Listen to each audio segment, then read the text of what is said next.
Providing a one-sentence review for the Nacon Colorlight is easy.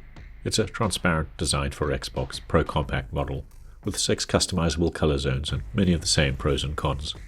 As such, there is plenty to like if you're looking for a sturdy, easy-to-use, customizable wide gamepad, but its form factor and triggers can feel at odds with the benefits you get from all the programmable software features. Despite the Pro Compact frame, the Colorlight is not much more compact than an original Xbox Series gamepad, and weighs about as much as one with the batteries removed. That said, it still feels robust enough in your hands, with thumbsticks, face buttons, and bumpers that all have a familiar tactile feel. The grips are lightly textured, and the braided cord, which is 3.5 meters long and does not detach, ensures you can at least store it easily without any twisting or tangling. What is notable, and presumably accounts for most of the size reduction, are the shorter hand grips. Your mileage may vary based on the size of your hands, but I found the Colorlight felt less secure during games that required rapid inputs, with first-person shooters being a prime example. As a certified designed for Xbox product, the Colorlight's basic button and thumbstick configuration is identical to that of an original gamepad, and you get Dolby Atmos support if you have a headset plugged into the 3.5mm jack on the base. The offset thumbsticks are a similar size and height, while the ABXY face buttons are slightly larger and, as a consequence, more cramped. Thankfully, they have the same clicky feel and a similar range of motion. The one design I don't understand is why the menu, view, and share buttons were all pushed to the edge of the gamepad instead of clustered around the central Xbox button. The thumbsticks are a highlight. They feel robust and have a raised rubber edge that ensures your thumbs don't slip, even when applying only light pressure. In contrast, the D-pad feels a little spongy when depressed and rotated, lacking the clicky feedback of an official Xbox gamepad, but it functions as intended. So too do the bumpers, though they feel less prominent. Unfortunately, these somewhat squat triggers bring down the overall experience in any game genre that relies on them extensively. Think first-person shooters or racing games. They feel more like the bumper trigger hybrids on a DualShock 4, rather than the well-defined curved triggers we've seen on every Xbox gamepad since the original Duke.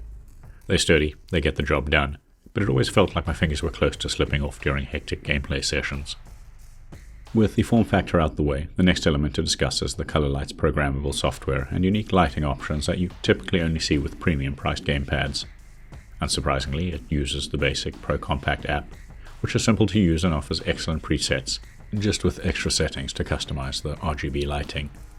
You get full button remapping, you can invert the thumbsticks, tweak the dead zones or response patterns, you can adjust trigger activation ranges, and set the D-pad to a 4 or 8-way input. You can mix and match to your liking, but each preset clearly demonstrates the impact of each adjustment, and you can tweak it on the fly, making it easy to understand and test the results during gameplay.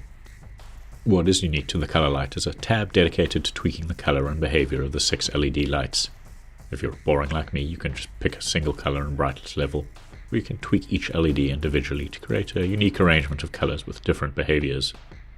6 LEDs with a symmetrical split is not quite enough to create anything too elaborate, but it does allow you to create unique profiles for different users, or if you have 2 for local co-op, it will be easy to identify which controller belongs to whom.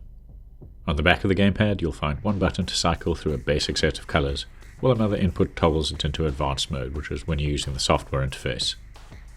As a final point on the user experience, the Colorlight benefits from being simple to use with unified features. It works on last-gen Xbox One consoles, current-gen Xbox Series consoles, and PCs. You just plug it in and you're good to go. Better still, the software application functions the same on all devices and syncs your profile between them. Additionally, if you're a fan of retro games, the wide Colorlight has far greater compatibility with older GOG or Steam PC games from the mid-2000s onwards, where they often bug out when using Bluetooth or a wireless adapter gamepad. Overall, the Nacon Colorlight is a decent budget gamepad, with some surprisingly premium features. It doesn't offer back paddles, swappable thumbsticks, or weights, but the programmable software options and lighting customization feel on par with more expensive gamepads. The build quality is solid, the layout familiar, and the customization options intuitive to use and easy to test mid-game. Unfortunately, the shorter hand grips and trigger design make it less ideal for shooters and racing games, both genres the software feels tailored for. It works well as a robust backup controller for a child, or maybe a dedicated Xbox-style gamepad for PC, but I would like to see a revision with conventional triggers.